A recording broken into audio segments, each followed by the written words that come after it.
ઉનાળાની કાળઝાળ ગરમીમાં કાચી કેરીનું આ શરબત તમને લૂ નહીં લાગવા દે. સાકરમાંથી બનેલું હોવાને કારણે પેટને પણ ઠંડક પહોંચાડશે. તેમજ આ શરબત પીવાથી તન મનમાં તાજગી અને સ્ફૂર્તિ પણ આવશે. આ શરબતને જો તમે એકવાર બનાવી લેશો તો આખું વર્ષ અલગ અલગ રીતે કાચી કેરીનો ખટમીઠો સ્વાદ પણ માણી શકશો. હેલો ફ્રેન્ડ્સ, નમસ્તે. સ્વાગત છે તમારું મારી ફૂડ ચેનલ હિના કિરણ હોમ ફૂડમાં. ફ્રેન્ડ્સ, આજે આપણે કાચી કેરીનું શરબત બનાવીશું, જેને બાફલો અથવા તો પન્ના પણ કહેવામાં આવે છે. તો ચાલો બનાવીએ કાચી કેરીનું શરબત. કાચી કેરીનું શરબત બનાવવા માટે મેં અહીં 600 ગ્રામ જેટલી કાચી કેરી લીધી છે. કાચી કેરી ખરીદતી વખતે કડક અને રેસા વગરની હોય તેવી કેરી પસંદ કરવી. આ કેરીને આપણે કુકરમાં બાફવાની છે. બાફતા પહેલાં મેં કેરીને બરાબર ધોઈને 1 કલાક પાણીમાં પલાળીને કોરી કરી લીધી છે. હવે આ કેરીની આપણે છાલ ઉતારી લઈશું, જેથી કેરી જલ્દી બફાશે. તેમજ બફાયા પછી છાલ ઉતારવાની કડાકૂટ પણ નહીં રહે. મિત્રો, આજે આપણે કાચી કેરીનું આ શરબત સાકરમાંથી બનાવી રહ્યા છે. અને આપ સૌ જાણો જ છો કે સાકર ખૂબ જ ઠંડક આપનારી છે. તો જો તમે પણ ઘરે કાચી કેરીનું શરબત બનાવતા હોય તો સાકરનો ઉપયોગ કરીને જ બનાવજો.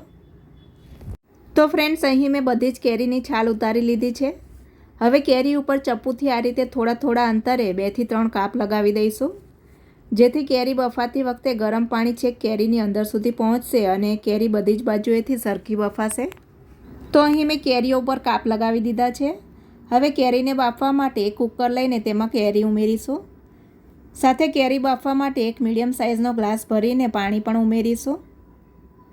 પાણી ઉમેરતી વખતે ફક્ત કેરી બફાય તેટલું જ પાણી ઉમેરવું. જો અહીં તમે વધુ પાણી નાખશો તો શરબત બનાવતી વખતે વધારાનું પાણી બાળવામાં સમય લાગશે અને શરબત પણ જલ્દી નહીં બને. ત્યારબાદ ગેસની ફ્લેમ મીડિયમ રાખીને કુકરને ગેસ પર મૂકવું અને કુકરની 3 થી 4 વિસલ કરી લેવી. 3-4 વિસલ કરી લીધા બાદ ગેસ પરથી કુકર નીચે ઉતારી તેને આપમેળે ઠંડુ પડવા દેવું.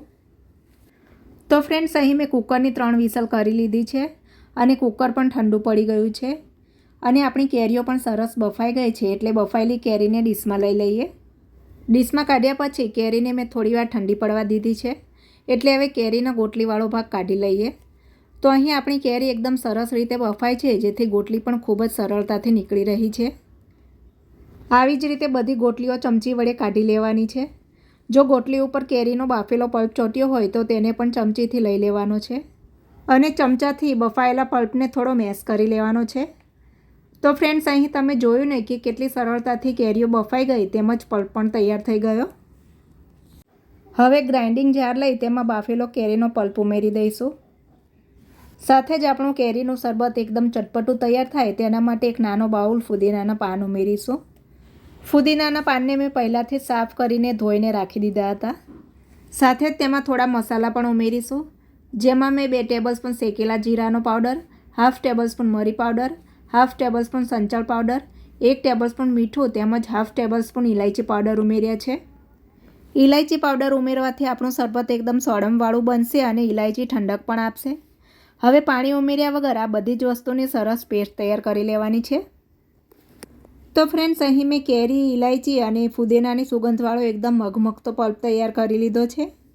હવે આપણે આ પલ્પમાંથી બજારમાં મળે તેવું લાંબો સમય ચાલનારું સિરપ તૈયાર કરવાનું છે, જેથી પછી જ્યારે પણ મન થાય ત્યારે આપણે કાચી કેરીનો સ્વાદ માણી શકીશું. આ શરબતને આપણે ખાંડનો ઉપયોગ કર્યા વગર બનાવી રહ્યા છીએ. એટલે સિરપમાં ગળપણ માટે મેં 700 ગ્રામ ખડી સાકર લીધી છે, જે કોઈપણ જનરલ સ્ટોરમાં કે ગાંધીની દુકાનેથી મળી જતી હોય છે. સિરપ બનાવવા માટે સાકરને એક સ્ટીલની કડાઈમાં ઉમેરવી અને સાથે 2 કપ પાણી ઉમેરી ગેસ ચાલુ કરીને મીડિયમ ફ્લેમ ઉપર સાકર ઓગળે ત્યાં સુધી ચલાવતા રહેવું. અહીં તમે સાકરનો પાવડર કરીને પણ વાપરી શકો છો. જો આ શરબત તમારે તાજું જ બનાવીને પીવું હોય તો પલ્પની સાથે જ સાકરને પણ દળી લેવી અને પલ્પમાં જરૂર મુજબનું પાણી ઉમેરીને શરબત તૈયાર કરી લેવું. તો અહીં થોડીવાર સતત ચલાવ્યા પછી પાણીમાં સાકર બરાબર ઓગળી ગઈ છે. એટલે તૈયાર કરેલો કેરીનો પલ્પ સાકરવાળા પાણીમાં ઉમેરી દઈશું. અહીં મેં રેસા વગરની કેરી લીધી હતી, એટલે પલ્પને ચાળ્યો નથી. પણ તમારી કેરી રેસાવાળી હોય અને પલ્પમાં રેસા રહી ગયા હોય તો સાકરવાળા પાણીમાં ઉમેરતા પહેલાં પલ્પને ચાળણીમાં નાખીને ચાળી લેવો, જેથી રેસા ચડાઈ જશે. પલ્પને સાકરવાળા પાણીમાં ઉમેર્યા પછી સારી રીતે મિક્સ કરીને મીડિયમ ફ્લેમ ઉપર ચલાવતા રહેવાનું છે. અહીં આપણે શરબતની ચાસણી નથી બનાવવાની, ફક્ત સાકર અને પલ્પનું થોડું ચીપચીપું એવું ગાઢું મિશ્રણ તૈયાર કરવાનું છે. ફ્રેન્ડ્સ, એકવાર આ રીતે શરબત બનાવી લીધા પછી તમે તેને ફ્રીજમાં 1 વર્ષ સુધી સ્ટોર પણ કરી શકો છો. તો થોડીવાર મિશ્રણને ચલાવ્યા પછી મિશ્રણ થોડું ગાઢું થઈ ગયું છે અને મિશ્રણનો કલર પણ થોડો બદલાઈ ગયો છે. એટલે આપણું શરબત પણ બજાર જેવું જ દેખાય તેના માટે શરબતમાં 1 ટીસ્પૂન ગ્રીન ફૂડ કલર ઉમેરીશું. કલર ઉમેરવો ઓપ્શનલ છે. જો તમને કલર ઉમેરવાનું પસંદ ન હોય તો તમે કલર ઉમેર્યા વગર પણ આ શરબત બનાવી શકો છો. કલર ઉમેર્યા પછી ચમચા વડે કલરને શરબતમાં બરાબર મિક્સ કરીને હજુ 3-4 મિનિટ જેવું ચલાવતા રહીશું. તો થોડીવાર ચલાવ્યા પછી શરબત એકદમ પરફેક્ટ કન્સિસ્ટન્સીમાં આવી ગયું છે. તેમજ થોડું શરબત હાથમાં અંગૂઠા અને આંગળીની વચ્ચે લેવાથી ચીપચીપું પણ લાગી રહ્યું છે. જો આપણું શરબત પરફેક્ટ બન્યું હશે તો ચમચા પર શરબતનું પાતળું કોટિંગ થઈ જશે. ઠંડુ પડ્યા પછી હજુ આ શરબત થોડું ગાઢું થશે એટલે ગેસની ફ્લેમ બંધ કરી દઈએ અને શરબતને 5-1 મિનિટ ઠરવા દઈએ. તો હવે શરબત થોડું ઠંડુ પડી ગયું છે એટલે આ શરબત લાંબો સમય સુધી ખરાબ ન થાય તેના માટે તેમાં 2 લીંબુનો રસ ઉમેરીને બરાબર મિક્સ કરી લઈશું અને શરબતને એકદમ ઠંડુ પડવા દઈશું. તો 2-3 કલાક બાદ શરબત એકદમ સરસ ઠંડુ પડી ગયું છે એટલે તૈયાર થયેલા શરબતને કાચની સ્વચ્છ બોટલમાં ભરી લઈશું. તો અહીં મેં કાચની બોટલને બરાબર ધોઈને તાપમાં રાખી દીધી હતી એટલે હવે આ બોટલમાં આપણે શરબત ભરી લઈએ. તો અહીં કાચી કેરીનું શરબત, બાફલો કે પછી આમપન્ના તૈયાર થઈ ગયું છે જેને તમે ફ્રીજમાં 1 વર્ષ સુધી અને ફ્રીજની બહાર 3 થી 4 મહિના સ્ટોર કરી શકો છો. શરબતને સર્વ કરવા માટે ગ્લાસમાં 2 ટેબલસ્પૂન કાચી કેરીનું સિરપ રેડીશું.